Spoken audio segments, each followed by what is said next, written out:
ಹೋಮಗಳು ಯಜ್ಞಗಳಲ್ಲೆಲ್ಲ ಅಗ್ನಿಯನ್ನು ಆರಾಧನೆ ಮಾಡ್ತೀವಲ್ಲ, ಅಗ್ನಿಗೆ 7 ನಾಲಿಗೆಗಳು, ಸಪ್ತಜಿಹ್ವ ಅಂತ ಕರಿತೀವಿ. 7 ಜ್ವಾಲೆಗಳು, ಕಾಲಿ, ಕರಾಳಿ, ಮನೋಜವ, ವಿಸ್ಫುಲಿಂಗಿನಿ ಇಂತೆಲ್ಲ ಇವೆ. ಅವೆಲ್ಲ ಈ ಸಪ್ತಮಾತ್ರಿಕೆಯರ ಮೂಲವಾಗಿರ್ತಕ್ಕಂಥದ್ದು. ಹೀಗೆ ನಮ್ಮಲ್ಲಿ ಕನ್ಯಾ ಪೂಜೆ ಅಂತನ್ನಿ, ಬಾಲಿಕಾ ಪೂಜೆ ಅಂತನ್ನಿ, ಷೋಡಶಿ ಪೂಜೆ ಅಂತನ್ನಿ, ಅವುಗಳೆಲ್ಲದರ ಮೂಲದಲ್ಲಿರುವುದು ಅದೇ.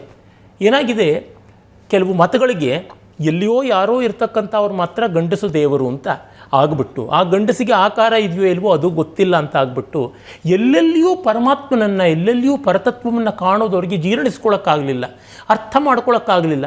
ನೋಡಿ, ಬಹಳ ಸರಳ. ಮೊನ್ನೆ ತಾನೇ ಮಹಾಲಯ ಅಮಾವಾಸ್ಯೆ ಆಯಿತು. ನಾವು ಕರೆದಂತಹ ಆ ಬ್ರಾಹ್ಮಣರಲ್ಲಿ ನಮ್ಮ ಪಿತೃಗಳನ್ನು ಕಾಣ್ತೀವಿ ಅಂತ, ಕಾಗಿಯಲ್ಲಿ ಪಿತೃಗಳನ್ನು ಕಾಣ್ತೀವಿ. ಬ್ರಾಹ್ಮಣರಲ್ಲಿ ಹೋಗ್ರಿ, ತಿರಿಯಕ್ ಜಂತುಗಳಲ್ಲಿ ಹೊಲೆಕಾಗಿ ಅಂತ ಅಂತೀವಪ್ಪ ಅದನ್ನು. ಆ ಕಾಗಿಯಲ್ಲಿ ನಾವು ಅದು ಕಾಗೆ ಪಿಂಡ ಮುಟ್ಟದೇ ಇದ್ದರೆ ಸದ್ಗತಿ ಬರಲಿಲ್ಲ ಅಂತಂತೀವಿ. ಆ ರೀತಿಯಲ್ಲಿ ಕಾಕಪಿಂಡ ಸ್ವೀಕಾರ ಮಾಡಬೇಕು ಅಂತೀವಿ.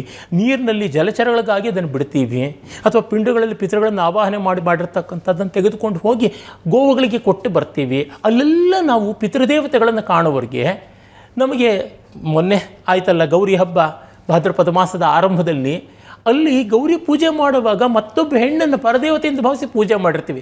ಹಬ್ಬಗಳವರೆಗೂ ಹೋಗಬೇಕಾಗಿಲ್ಲ. ಒಂದು ಮದುವೆ ಮಾಡಲಿ, ಒಂದು ಸಮಾರಂಭ ಮಾಡಲಿ, ಸುಮಂಗಲಿ ಪ್ರಾರ್ಥನೆ ಅಂತ ಮಾಡ್ತೀವಿ.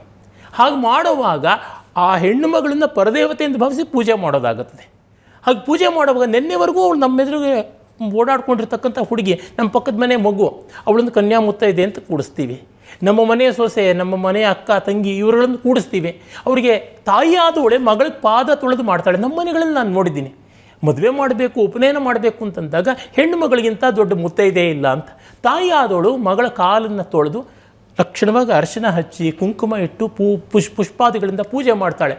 ಅಂದರೆ ಅವಳನ್ನು ನಮ್ಮ ಮಗಳು ಅಂತೆಲ್ಲ ಪೂಜೆ ಮಾಡೋದು. ಅಲ್ಲಿ ದೇವತೆಗಳನ್ನು ಆವಾಹನೆ ಮಾಡ್ತೀವಿ.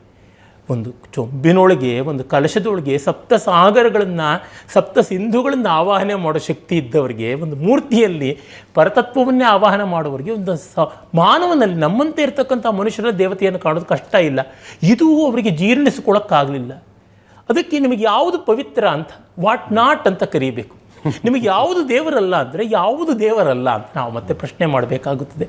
ಈ ರೀತಿ ಜಗತ್ತನ್ನು ಆಧರಿಸ್ತಕ್ಕಂಥ ದೃಷ್ಟಿ ಇರೋದ್ರಿಂದ ಸ್ತ್ರೀ ಅನ್ನೋದಕ್ಕೆ ಒಂದು ಪ್ರತ್ಯೇಕವಾಗಿ ಕೊಟ್ಟಿದ್ದೀವಿ ಅಂತ ನಾವು ಡಿಫೆನ್ಸಿವ್ ಆಗಿ ಹೋಗೋದಿದೆಯಲ್ವಾ, ಇದೇ ದೊಡ್ಡ ಅವಿವೇಕ ಅಂತ ಅನಿಸುತ್ತೆ. ಇಲ್ಲ, ನಮ್ಮಲ್ಲಿ ಇದೆ ಅಂತ ಹೇಳೋಕೆ ಹೋಗೋದು ಹೇಗಿದೆ ಅಂತಂದರೆ, ಅಯ್ಯೋ ದೇವ, ಇದೆಂಥ ಅವಿವೇಕ. We should never be diffident. ನಾವು ಬಹಳ ಧೈರ್ಯವಾಗಿ ಹೆಮ್ಮೆಯಿಂದ ಹೇಳಿಕೊಳ್ಬೇಕಾದದ್ದು ಅಂತ ನನಗನ್ಸುತ್ತೆ.